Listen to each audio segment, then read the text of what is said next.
Okay, welcome back. Let me just recall what we did last time. We had looked at a solution of Ricci flow and a solution of the backward heat equation. So we have Mn g of t and ddt of dij equals minus 2rij. Then we had some u which satisfied the adjoint heat equation. And we were then looking at the function f such that in the unrescaled setting where we don't have a parameter tau, we just took f to be minus the logarithm of u. And then this translates into an evolution equation for f, which is equal to minus Laplace f minus r, and plus df squared.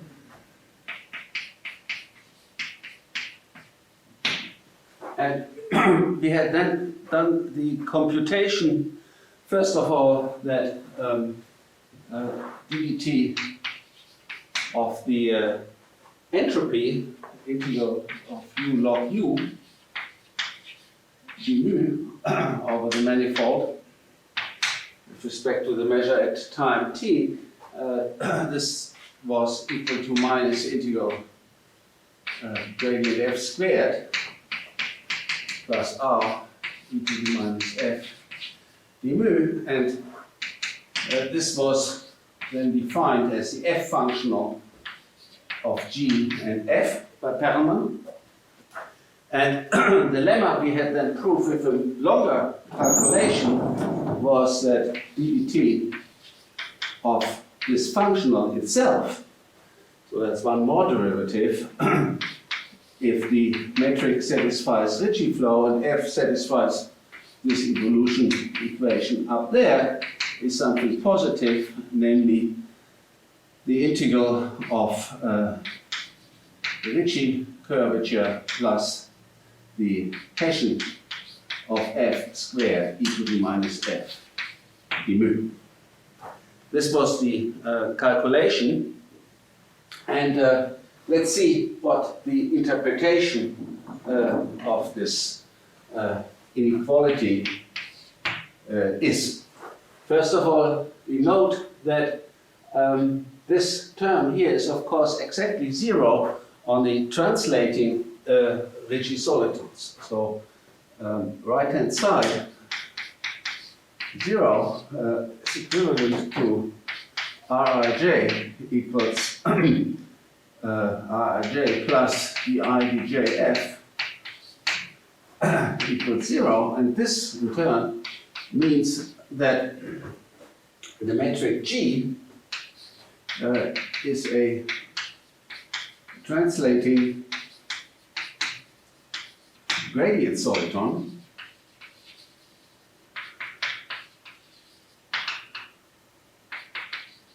because if we move the metric just by diffeomorphisms along the vector field minus gradient of f, then the Lie derivative of the metric with this vector field x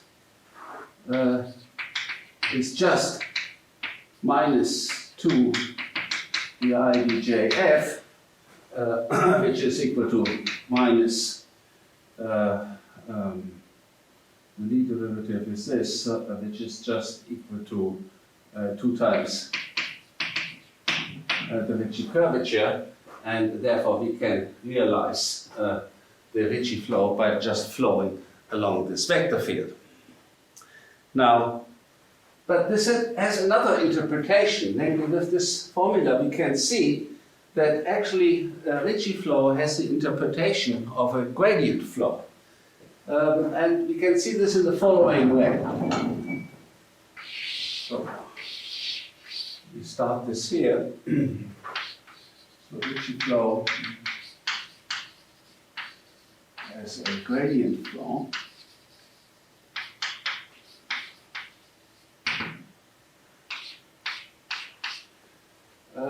Suppose we have any flow. Suppose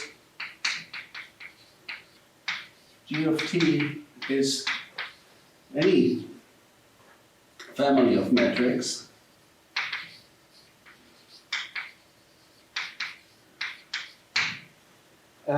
so where we write the volume form as a distorted volume form with distorted volume form dm of t, let's write this as t to the minus f, the volume, to be fixed. So suppose we want to fix the volume form, how do we have to evolve f? Well, if this is supposed to be fixed, then we must have 0 equals ddt of this measure at each point. So this is minus ddt of f times the measure, and from the volume of t we get plus the trace with respect to g of ddt of the metric g, and this whole thing times the volume of t. So we must have that ddt of f everywhere must be equal to ddt to the trace of the metric time derivative. Okay, at each point. On the other hand, you can compute that. So on the other hand, with a computation exactly similar to the one I did last time for the velocity of script f, you can do this whole computation with an arbitrary evolution equation of f and assume that e to the minus f d mu satisfies this equation, that it is fixed. So then you can compute quite generally that ddt of this functional f for an arbitrary family of matrix g of t and f of t satisfying this condition here, it turns out that you get integral over the manifold of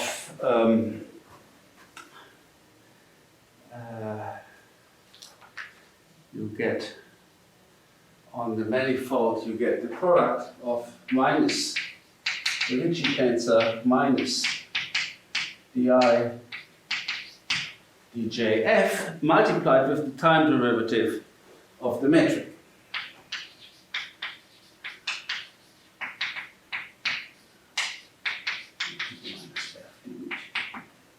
Okay.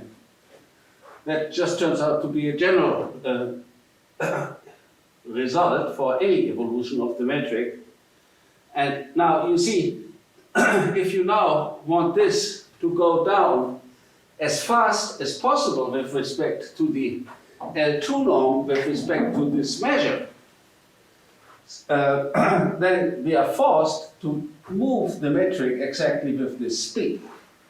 So the evolution equation Schwarz inequality that makes this increase as fast as possible, we get ddt of gij. We should take exactly this speed, and let's take it twice, so we get minus 2 times rij plus di djf.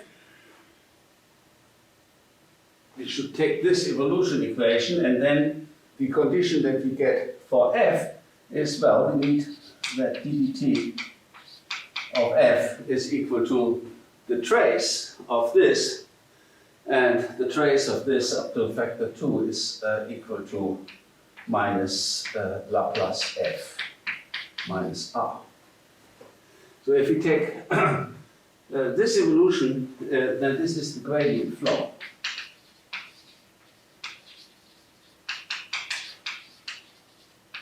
Of script f with respect to the L2 norm, L2 inner product. Because if you take any other speed with the same L2 norm, it would increase script f less fast. Now, this system here is slightly different than the system we considered at the start. We had Ricci flow, and we had this equation for f here. But the relation of this and this is exactly a diffeomorphism along the gradient of f. Notice that. Plus is equivalent to double plus, which is our original system, ddt gij equals minus 2rij, ddt f equals minus Laplace f plus df squared minus r via the diffeomorphism phi mn cross 0t to mn, where phi of 0 is the identity, and the ddt of phi xt is equal to minus gradient f. Because then you get from ddt gij here, the extra Lie derivative coming from there gives you minus twice the Hessian and the evolution of Ricci.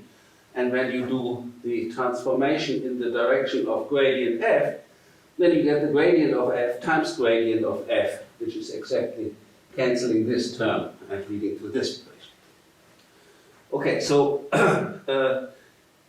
and this fits, of course, perfectly together with the fact that now, in this equivalent system, the stationary points here are exactly the translating gradient solitons of the Ricci flow. And we call one of these translating gradient solitons is, of course, this cigar solution. So the cigar solution is exactly one of the solutions on which you have equality. It's a stationary point of the system, and you have equality in this monotonicity form. Okay. So that already shows how significant the monotonicity formula of this f functional is. But I want to show you another interpretation of what this inequality means.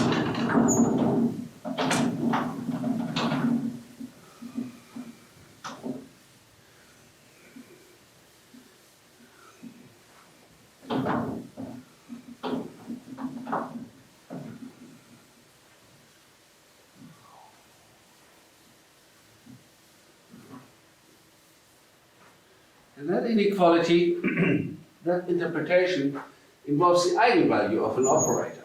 So this is the eigenvalue interpretation of monotonicity of script f. And you can see this by rewriting the f functional slightly. So if we set phi to be this term e to the minus f over 2, and then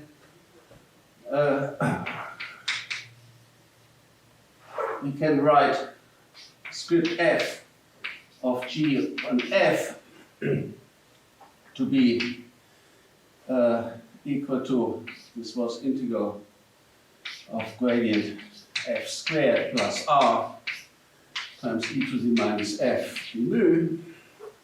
And let's rewrite df in terms of the gradient of phi. Obviously the gradient of phi is equal to minus 1/2 gradient f e to the minus f over 2. So we can write gradient of phi squared as the integral of gradient f squared and e to the minus f. So we can write the whole thing as 4 times gradient phi squared, this thing here times e to the minus f, and then the extra term becomes an r times phi squared times the volume. And our compatibility condition that we wanted the integral of e to the minus f d mu to be equal to 1 now becomes the condition that the integral of phi squared d mu is equal to 1. But now this is something we know. Optimizing this integral with respect to this constraint means that we want to find the minimize the Rayleigh quotient between this term and this term. So this means that the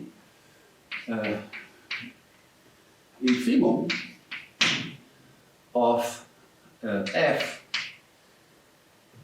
of, let's call this term here, by abuse of notation, I write for this script f of g and phi, maybe I should write it f tilde of g and phi, where phi is understood to be e to the minus f over 2. So the infimum of tilde with respect to g and phi divided by integral phi squared mu over all phi, say in W12 of mn, is obviously the same as the infimum of f script of g and phi in our W12 mn, for which we have the compatibility condition that integral of phi squared d mu is identically equal to 1.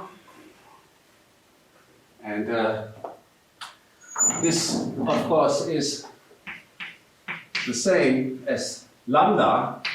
Lambda is the first eigenvalue of the operator L phi equal to minus 4 times Laplacian phi plus r times phi.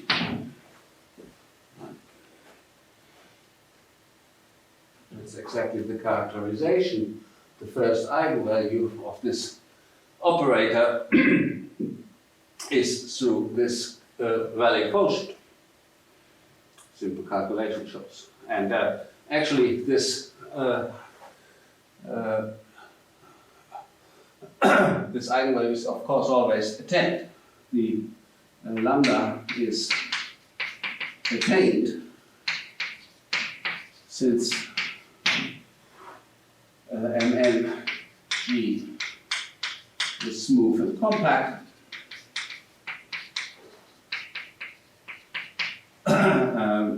Which means in particular there is a Poincaré inequality valid, and this lower order term here doesn't change anything, so R is bounded.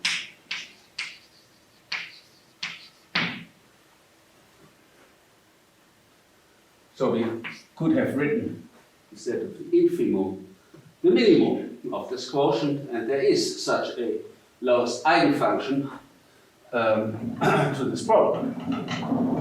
Now, the monotonicity formula of Perelman now tells us exactly that this lowest eigenvalue is increasing in time.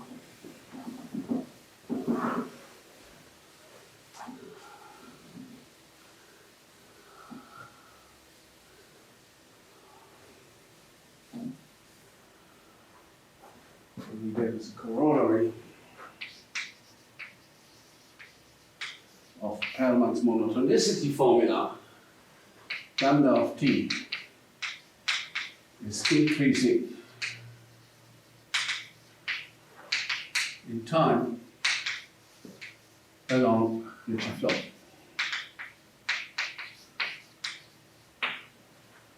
And proof simple. Consider any AB times which lie between the initial and the end time of the interval you're considering, and suppose, see, we have to be careful now, we can only solve the equation for f backwards. So suppose f b is a first eigenfunction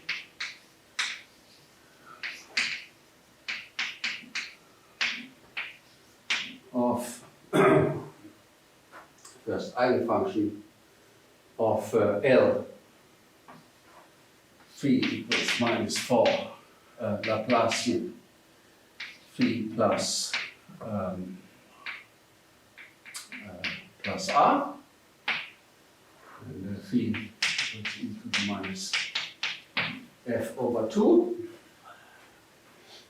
So we get, with respect to the metric G at the end point of this arbitrary end interval, then we can solve ddt of f equals minus Laplacian f minus r with endpoints f at b equals fb. Right? We can solve, because this is a backward heat equation, a parabolic equation, with respect to negative time. So instead of from initial data forward, we can solve from end data backward to A. And check that, well, we have that the functional f,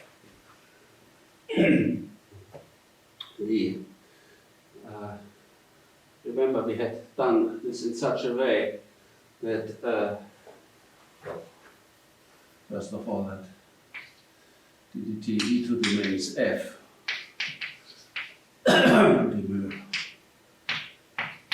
remains constant on the whole interval AB, because this measure doesn't change along this evolution equation.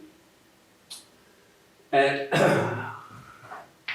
on the other hand, we have then that by assumption, we have that f at g of b, f at b, this was exactly lambda, the eigenvalue of the metric x times b. Now, this thing was monotone, it was increasing forwards, so it must have been smaller at the initial time g of a, f of a, but by definition of lambda, this, since this is still equal to 1, this is bigger than lambda at the metric g of a. And this is the monotonicity that was claimed. So you can interpret Perelman's monotonicity of the f functional. It's saying that this first eigenvalue, lambda, in the Poincaré inequality, the constant in the Poincaré inequality is improving. Now, we have to still see how much does that help us. But it certainly says in some very weak sense already that at least some property of the manifold along the flow is not getting worse. Okay? If the eigenvalues in the Poincaré inequality goes to 0, we know that things are terrible. Now, how valuable this is still has to be seen, because in this functional f, there's also the scalar curvature involved. So it could be that the eigenvalue just increases because the scalar curvature is increasing so much because we're approaching a singularity. So the, that this is really valuable is not yet completely clear, but it's a first indication.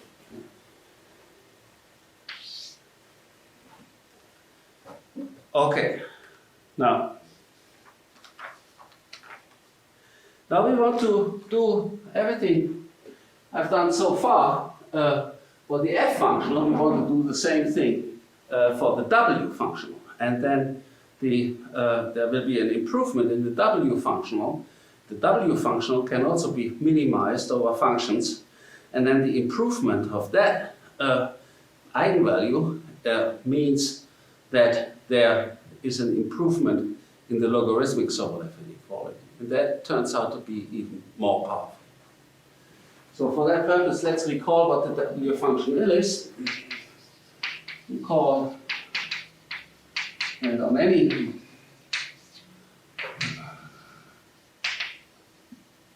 manifold MNG defined for f Mn to R and a positive scaling parameter tau Wg of f and tau to be the integral of tau times the f squared plus the scalar curvature, both these scaled by tau plus f minus n, the whole thing comes e to the minus f d mu g. And here the length of the gradient, of course, taken with respect to g as well. And we say that f tau g are compatible. Now, means that 1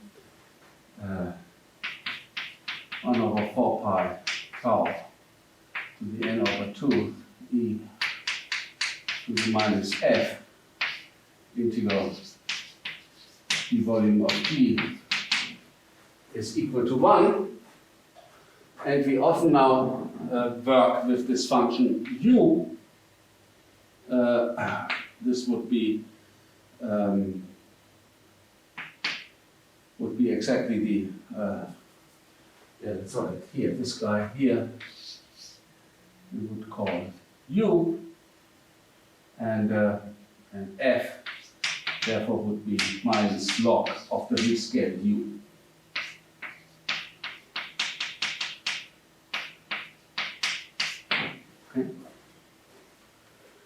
Right, and in Euclidean space,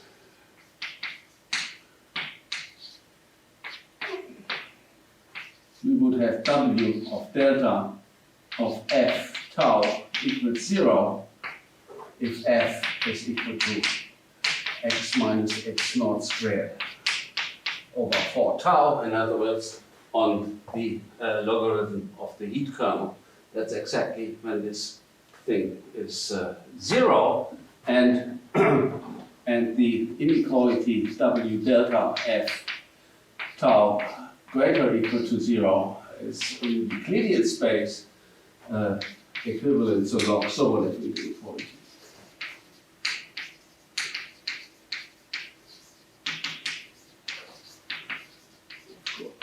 Okay, that's what the summary of what we've already done on the W functional, and now we have to see how it interacts with Ricci flow.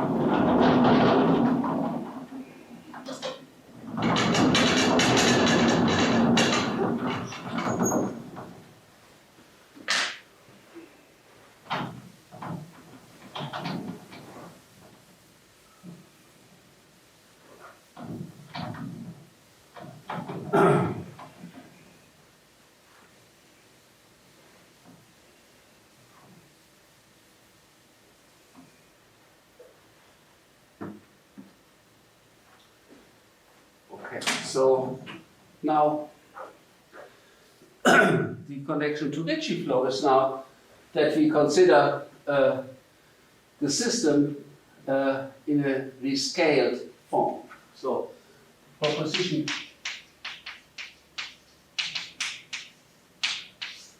following. Suppose G of t, f of t, and tau of t satisfy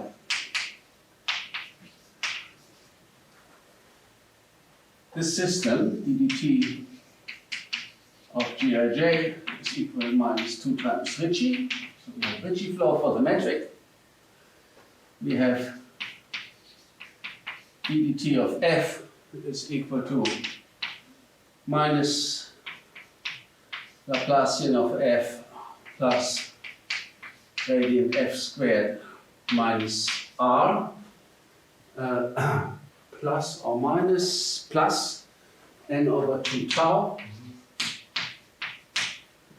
Here, see the difference here, so there's some rescaling going on, and dd tau is equal to minus 1, in other words, tau is some backward time like capital T minus t. And suppose this satisfies the system, then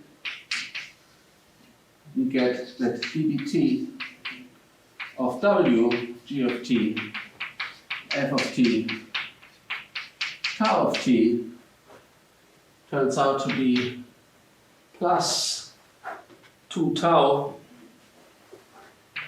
times the integral over mn. And now here we get the Ricci plus the Hessian like before, but now we get the extra term that comes from the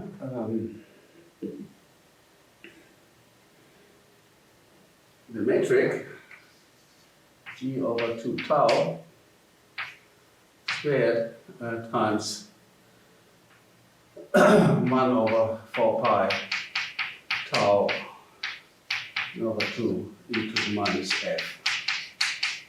Okay.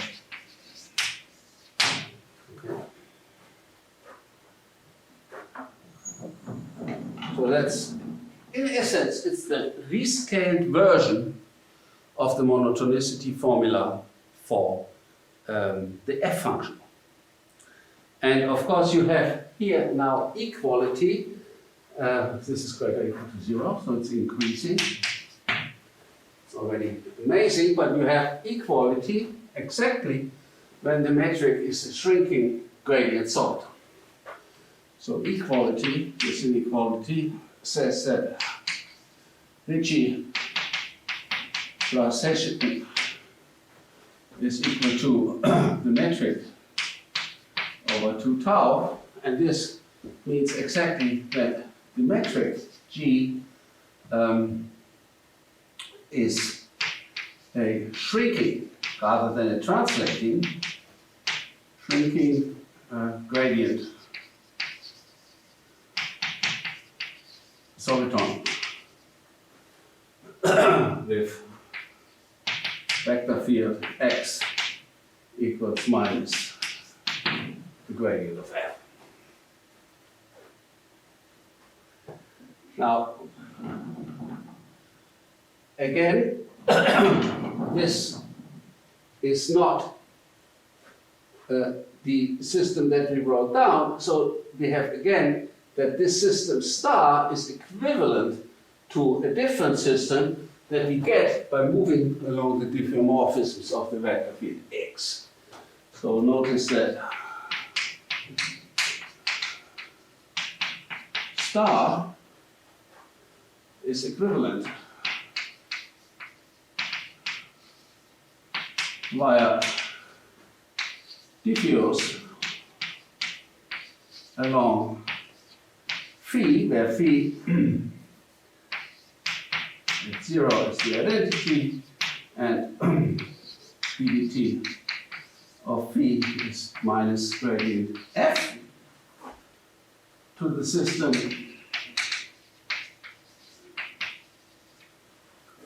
let's call it 2 star, where we have ddt of gij equals minus 2 rij, and then from the diffeomorphism we get the Lie derivative along the gradient of f, that's this term, and from the rescaling we get the extra term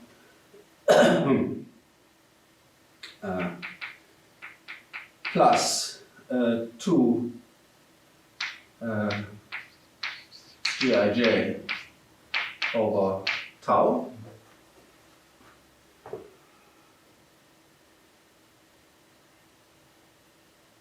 Gij over 2 tau. So, yeah, like this, otherwise it doesn't fit together. Gij over tau.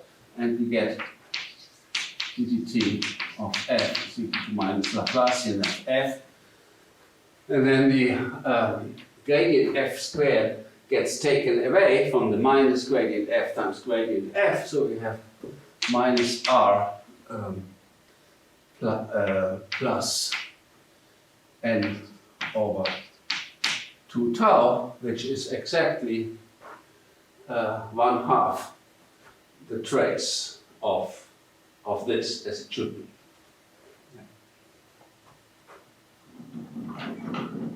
And therefore, the points where this thing is equal to 0 are exactly the stationary points of this system. And the stationary points of this system are exactly the shrinking gradient solitons, like the cylinder, the sphere, but there are some others as well. Okay. Now, the proof of the proposition goes line by line exactly as the calculation for the f functional. You just have to carry the terms coming from the tau derivative from the tau along. But otherwise, it's line by line, term by term, the same computation.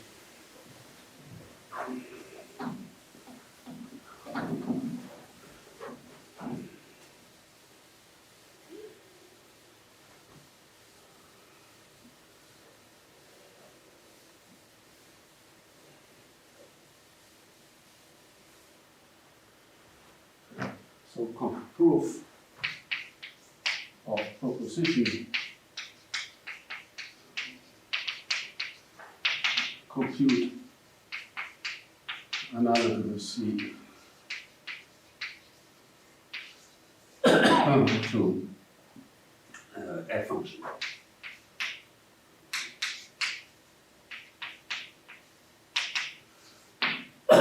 guess at a formal level you could also just say I know it for the f functional, and now I do a rescaling and rescale both sides and end up with this monotonicity formula there. Okay.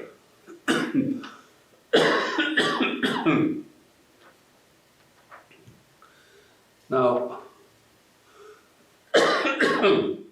the proposition here, this monotonicity, can now again be improved as can be viewed as an improvement of an eigenvalue. And for this, we can rewrite the W functional as before. Now, rewrite with phi equals e to the minus f over 2, the W functional. So set W of g, phi and tau, again maybe put a tilde to be precise or not. The scaling factor, then the integral here, now you end up with tau times 4 d phi squared plus r times phi squared, and this also gets rescaled with tau, and then you take f times e to the minus f, and then the f becomes a minus 2 log phi times e to the minus f, and e to the minus f is phi squared, minus 2 log phi squared, and minus n, and then e to the minus f becomes phi squared.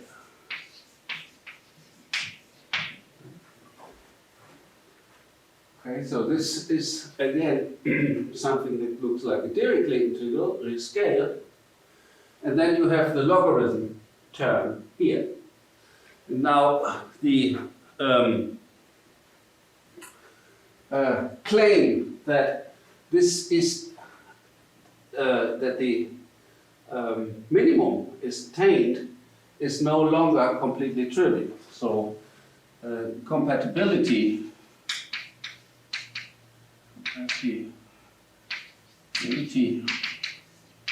of f, g, and tau leads to this was the integral of 1 over 4 pi tau n over 2 times integral e to the minus f d mu equals 1, and you would want, you can write this as 1 over 4 pi tau to the n over 2 integral of phi squared d mu equals 1.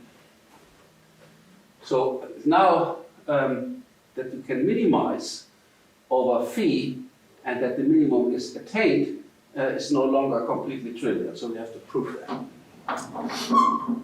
The proposition.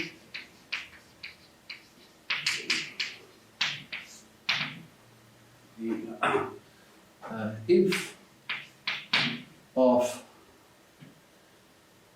w tilde of g phi tau divided by integral phi squared the volume over phi in w1 2 mng is attained by a smooth function phi. Okay, and for the proof we want to use the direct method again. In other words, take a minimizing sequence and prove that the minimizer it has a subsequence that converges to exactly this minimizer.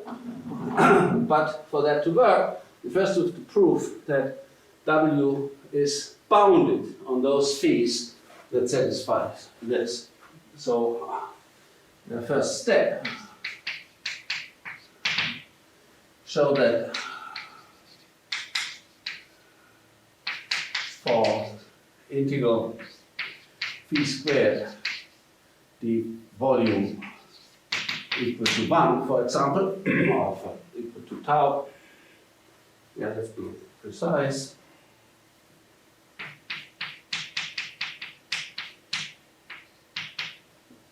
It's 1.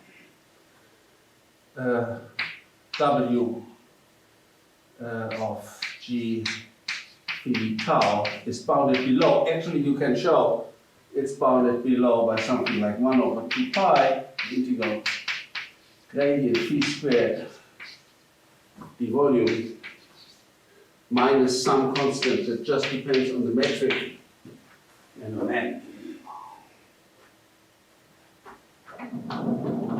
So you actually can get such a good coercive term on the right hand side. Now, proof of step 1.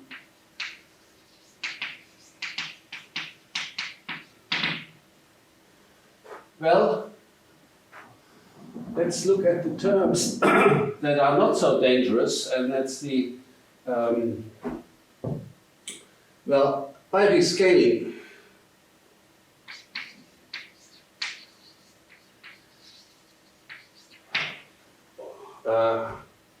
both G and tau, I can assume tau equals, to make it simple, it's 1 over 4 pi. Okay? You just have to prove it for one positive tau, because we're just assuming a minimizer, and a multiple of the metric is still a smooth metric.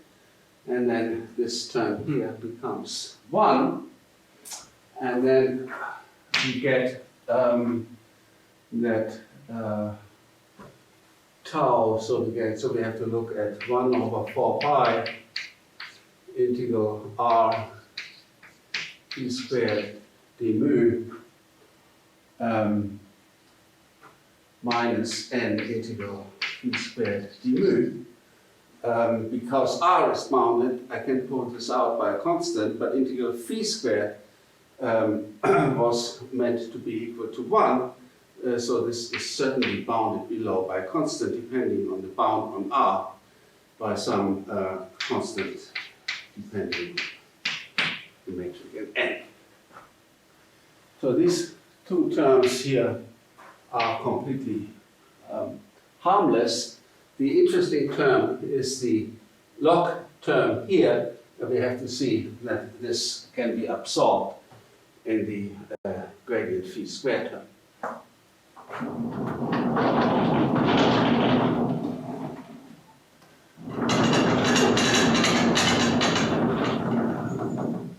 And the idea there is to use first Jensen's inequality to convert this into a term that can be estimated with the ordinary Sobolev inequality on this compact manifold.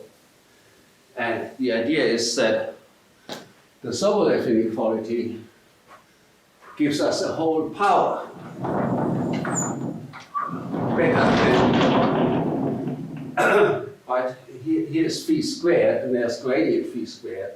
The Sobolev inequality tells us that this term bounds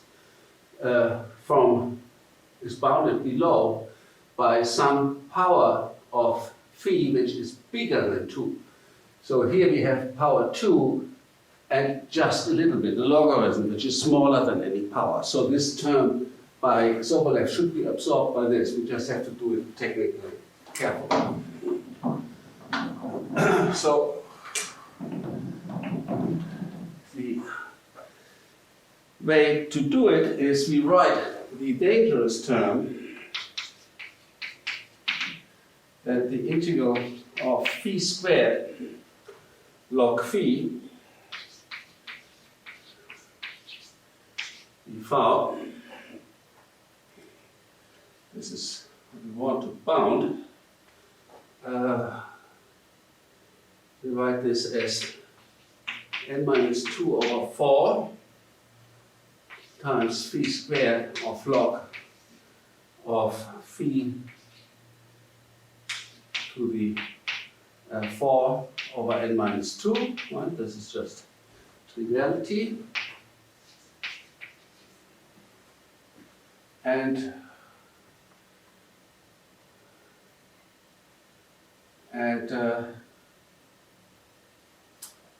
this one we write in the form, this is n minus 2 over 4 times integral of g of sigma d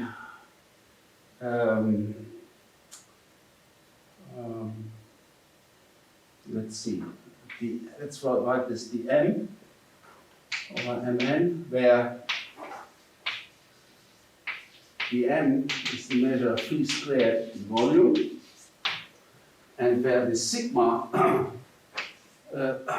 is equal to phi to the 4 over n minus 2, and the capital G is a function from 0 to infinity to r, is just g of x is equal to log x. And this g is concave,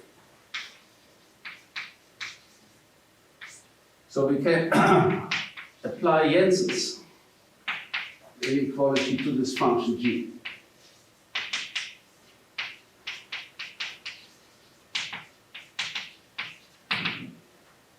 Okay, this is just a rewriting. Phi squared, the volume is dm, and g of sigma is the logarithm of this function here. So we've just rewritten it, but Jensen's inequality now tells us that the average of the concave function, the average of a concave function dm is less than the concave function of the average. Yeah. That should write here g of sigma and this. But in our case here, we know that the total integral of dm, this is the integral of phi squared volume, this is equal to 1. So when I say average here, I can just as well replace it by integrals. So I can therefore write that the integral of g of sigma dm over mn, that this is less than g of the integral of sigma dm over mn, but this is just the logarithm of, and now sigma was phi over 4 n minus 2 times dm, so this is phi to the power 2 plus 4 over n minus 2 in volume. But this in turn is equal to the logarithm of the integral, if you work it out, n minus 2 times 2, the 4 cancels, so you get phi to the power 2n over n minus 2 in volume on the right hand side. So now you see why we played this game with the constants in this way. If we want to end up with the ordinary Sobolev exponent on the right hand side and put the log outside. And this integral here is of course the thing that we wanted all along. G of sigma was our integral phi squared times log phi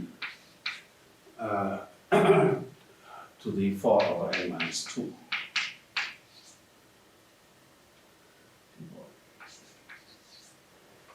Okay. So now use the ordinary Sobolev.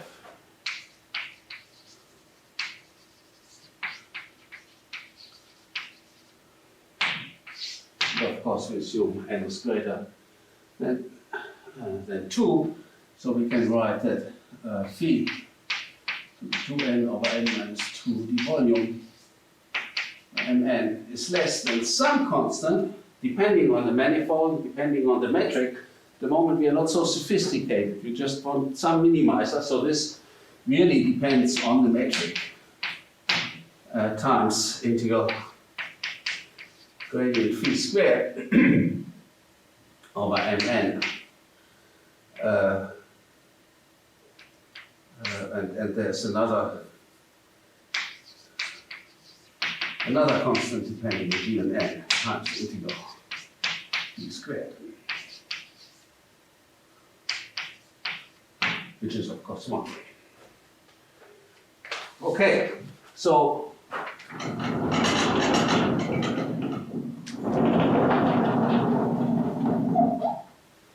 now putting it all together, yeah, here's W. This is what we wanted to bound from below.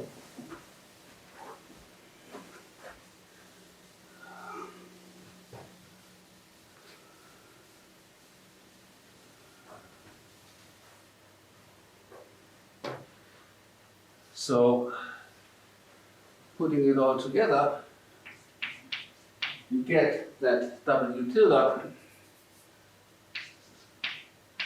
of G phi tau if integral phi squared is equal to 1, and here tau was 1 over 4 pi.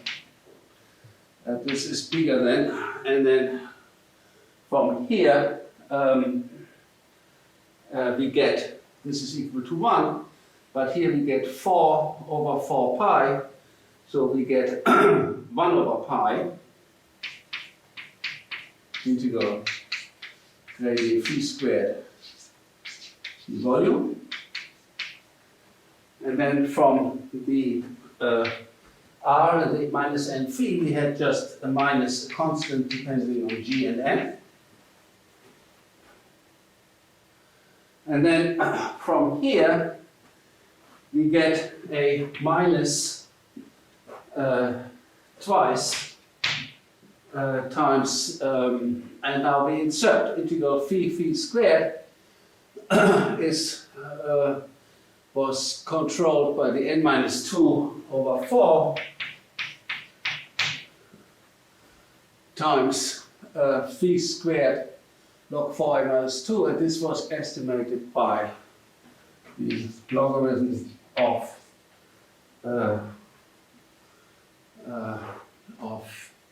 the logarithm of phi to 2n over n minus 2, but that integral was estimated by this, so we get here c of g of n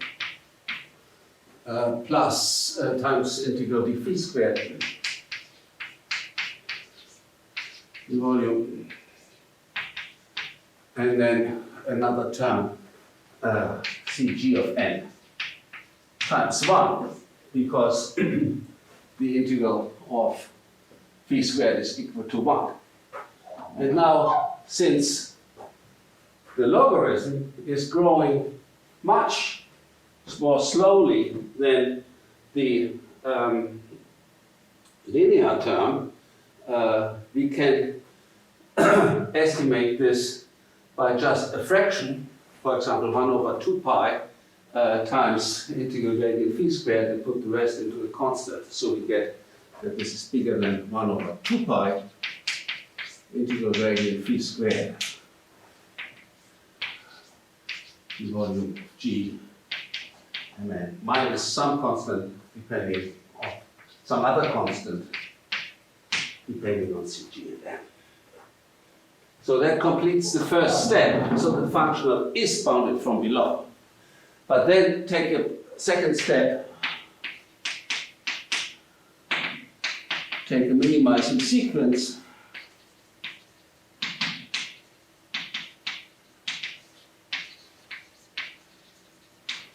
phi, integral phi squared v1 equal to 1, and w tilde of g phi tau and tau equal to 1 over 4 pi tending to the infimum over all phi with integral phi squared volume equals 1 of w.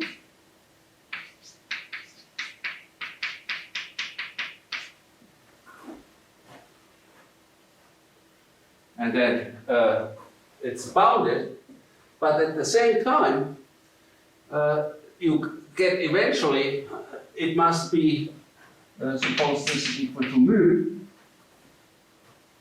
then eventually w tilde for all I bigger than some I0, it must be true that w g of phi of 1 over 4 pi, that this thing is bigger than mu, that this is bounded by mu plus 1 set, because it is converging. Because it's converging to mu, eventually it must be less than mu plus 1. But this thing, so it's bounded above. But on the other hand, this thing here is bounded below by this. So therefore, the L2 norm of the gradient of phi is bounded, and the L2 norm of phi was bounded already. So it must mean that the norm of the phi's in W1, 2, M and G, is uniformly bounded,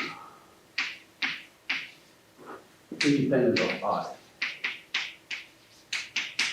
Okay? So, because we got this bounded by W, and W is bounded by mu.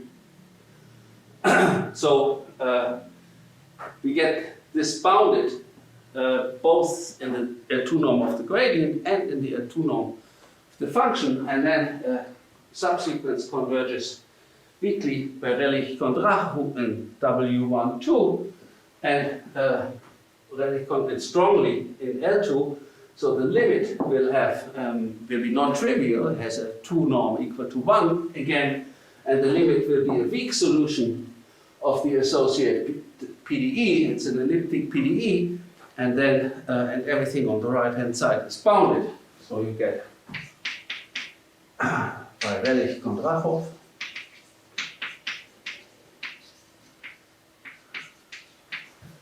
get phi weak solution of linear elliptic PDE on Mn, and then it follows that phi is smooth. And because I also used, of course, the lower semi-continuity of this part and the strong convergence of the other terms to show that the limit attains the infimum mu, therefore satisfies the weak elliptic equation, and then elliptic regularity theory for linear equations even. Well, not linear, there's this log term, but it's lower order. So then the elliptic regularity theory tells you that the solution is completely smooth, and that's our minimizer. Okay, and now once you have that, you can use the evolution equation to show that this minimum mu actually improves. Just like we showed that the lowest eigenvalue of this Laplacian times 4 minus scalar curvature improves also. So corollary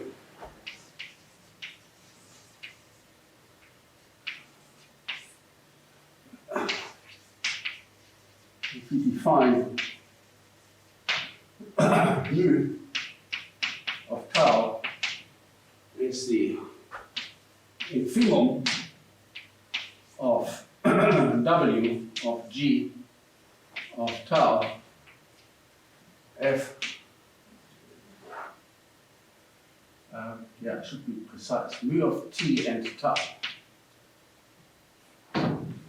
This is the G of T of phi and tau.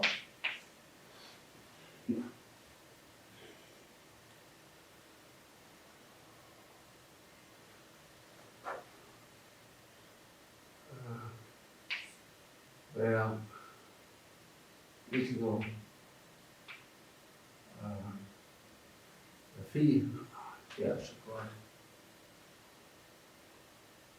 Yeah, that's why the phi. So it's compatibility condition.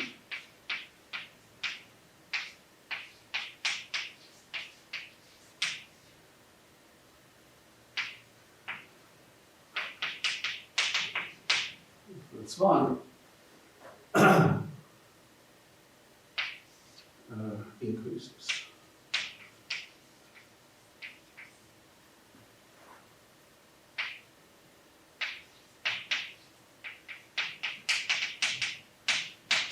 But you have to have this equation in tau. That's the relation between tau and t. Okay, and we will see next time how this fact can be used to prove non-collapsing. So this is crucial. This will turn out to be crucial.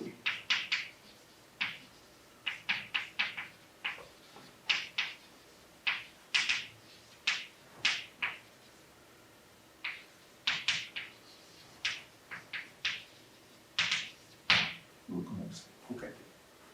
I just want to finish this lecture for today with a comment to the relation to the Yamabe problem.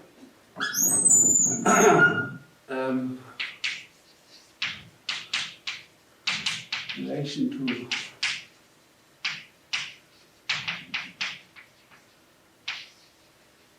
in the Yamabe problem, you want to give Riemannian manifold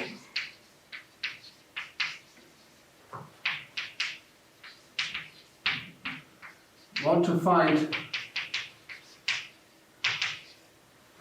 a metric of constant scalar curvature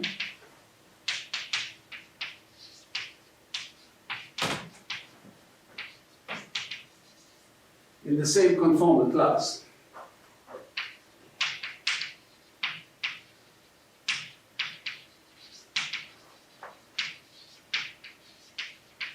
And let's say n is greater equal than 3 again. So now if, so just a simple computation shows that if you write the new metric g hat of x to be u to the 4 over n minus 2 of x times g of x on this manifold, then the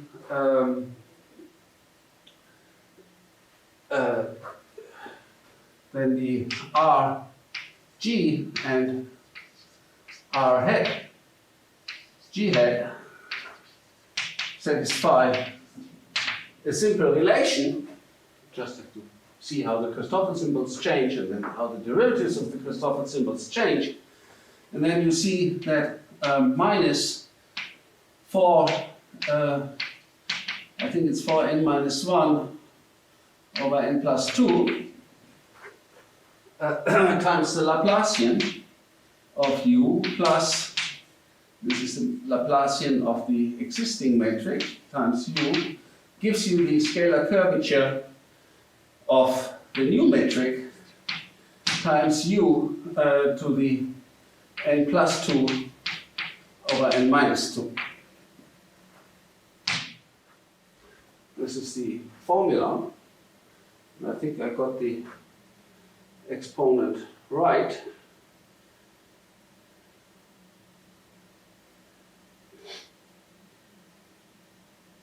This may be an n minus 2 here. 4n minus 1 over n minus 2, n equals 3, this should be 8. Yeah, I think this is right. And then the this is the Euler-Lagrange equation.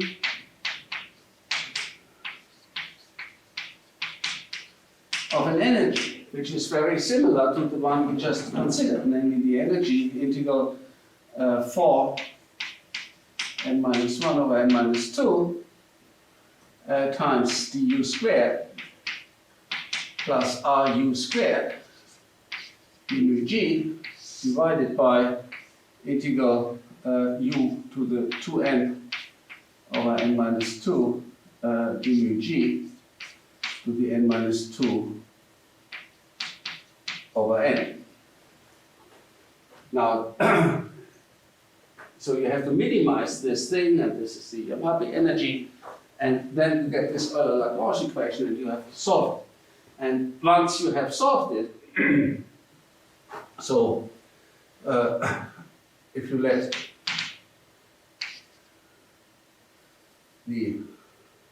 this be q of u, then the inf, if mu is the inf of q of u, amongst all u that are positive, and in W1, 2, then you get here a number, mu, and then you, obviously, once you have mu, you get a Sobolev inequality. Then you would get that, in particular, if it's a positive number, in the positive case, you get that integral u to the 2n over n minus 2 du over n minus 2 over n is less than mu to the minus 1 times integral 4 n minus 1 over n minus 2 du squared plus ru squared dg. And obviously the larger mu is, the better the Sobolev inequality is. Now the interesting thing here is that as n tends to infinity, we end up exactly with the numerator 4 du squared plus ru squared. So in some sense you can view the monotonicity of the f functional and the monotonicity of the smallest eigenvalue of the quotient, where here is a 4, coming from the Perelman energy, as sort of the limit as n tends to infinity of the Sobolev inequalities that you see in the Yamabe problem. And I told you the logarithmic Sobolev inequality that we know is associated with the W functional is so useful because it works for all n with the same constant, and you can let the parameter n actually tend to infinity, get a non-trivial important result. The relation, the exact relation of Perelman's functional to the Yamabe problem is not fully explored. There's a lot to be still understood. What is the precise relation between the Yamabe problem and the Perelman monotonicity formula? Okay, so much for today.